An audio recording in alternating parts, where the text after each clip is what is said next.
आता जे आसात 3 गाव घेतलेले आसात, आगारवाडा, हरमल आणि कोरगाव हे 3 गावाचे काउंटिंग जे आसात स्टार्ट झालेले आसात।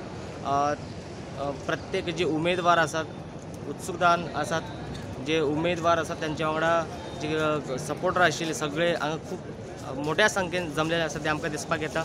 पण हे 3 गाव जे आसा सद्या हरमल, कोरगाव आणि आगारवाडा हे 3 गाव सध्या काउंटिंगेक घेतलेले आसात। रोडंटा खातीर पेडणेच्यान मकबूल माळगी मनी।